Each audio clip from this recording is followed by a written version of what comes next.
बेहद स्वागत है जी सभी स्टूडेंट्स का। अमरजीत सिंह कंवर हमारे साथ हैं ब्रॉडवे इमिग्रेशन सर्विसेज से। एक बड़ा टॉपिक है कनाडा से 50% रिफ्यूजल, 50% अप्रूवल। अब स्टूडेंट्स उन 50% में कैसे आए जिनमें उनको वीजा मिले, इसी पर क्लैरिटी देंगे अमरजीत सिंह कंवर। कनाडा के अंदर इस समय जो सक्सेस रेट है दोस्तों स्टडी वीजा को लेके अगर मैं बात करूं तो वो 50% चल रहा है ऑन एन एवरेज। 50% ही सक्सेस रेट मिल रहा है। बहुत सारी एप्लीकेशन रिजेक्ट हो रही हैं, ये आप सब जानते हैं, अलग अलग सोर्सेज से, अलग अलग दोस्तों के थ्रू, नहीं तो मैं लाइव भी करता हूं तो वहां पर भी बहुत सारे बच्चे डेली बेसिस पे मिलते हैं। अब मसला यह है कि ये 50% रिजेक्शन का सिनारियो क्या है, आप कैसे अपनी फाइल्स को सेट कर सकते हैं, सही चॉइस कर सकते हैं, या कहाँ पर रिजेक्शन ज़्यादा है, कहाँ पर रिजेक्शन कम है।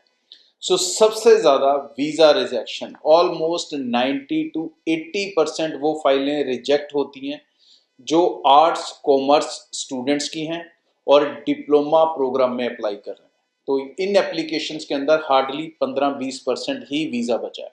ये आपको उसी दिन समझ लेना चाहिए था जिस दिन कनाडा ने अपने कोर्सेज लिस्टेड कर दिए थे 966, और उसमें ढंग से कोई भी कोर्स कॉमर्स, बिजनेस रिलेटेड या आर्ट्स रिलेटेड नहीं था। अब दूसरा सबसे कम success rate non medical students, medical students, diploma programs with PT score, उसके अंदर भी रिजेक्शन बहुत हाई है। पीटी स्कोर 60 ईच से कम है तो ऑलमोस्ट फाइल से रिजेक्ट हो रही है। डिप्लोमा प्रोग्राम्स के अंदर भी सक्सेस रेट बहुत ज्यादा शानदार नहीं है, हार्डली 50% से कम सक्सेस रेट है यहाँ पे।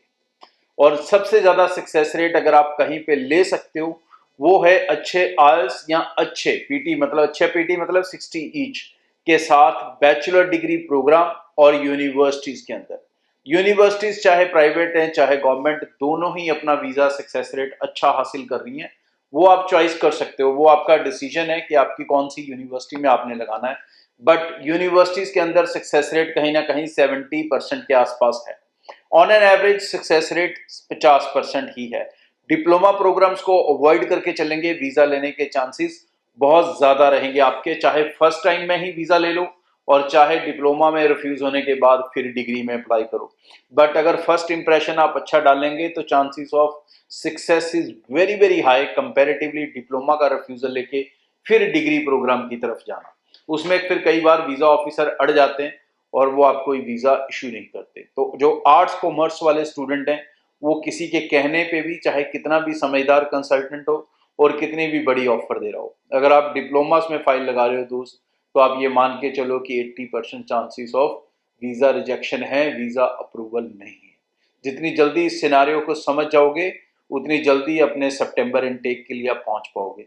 जितनी लेट समझोगे उतना आप तकलीफ में रहोगे, मुश्किल में रहोगे। इस चैनल के जरिए मेरी कोशिश सिर्फ ट्रांसपेरेंट इन्फॉर्मेशन आप लोगों तक पहुंचाना है। आगे डिसीजन आपका है, वो मैं बदल नहीं सकता। आप अपनी भलाई के लिए कैसी चीज चुनते हैं ये अब आपके ऊपर निर्भर है। लेकिन फीसिस को लेके एक बच्चों को डर रहता है कि यूनिवर्सिटीज की ज़्यादा हैं, कॉलेजेस कम है, तो मैं कहूँगा भाई पहले थोड़ा ढंग के एजेंट से मिल लो। ऐसी बहुत सी यूनिवर्सिटीज हैं जहाँ पर फीस कॉलेज जितनी ही रहती है। बेहद शुक्रिया। ब्रॉडवे इमिग्रेशन सर्विसेज के एक्सपर्ट हमारे साथ मौजूद थे। स्क्रीन पे नंबर है 9023890238। पूरी क्लैरिटी हो तभी अपनी ज़िंदगी के फैसले करें। ज़्यादा जानकारी के लिए नियर बाय ब्रांच में विजिट करें या ऑनलाइन ब्रॉडवे इमिग्रेशन की टीम से संपर्क करें। इसी चैनल पर हर रोज़ रात को 8 बजे आप लाइव शो में भी अमरजीत सिंह कंवर जी से बात कर सकते हैं। शुक्रिया।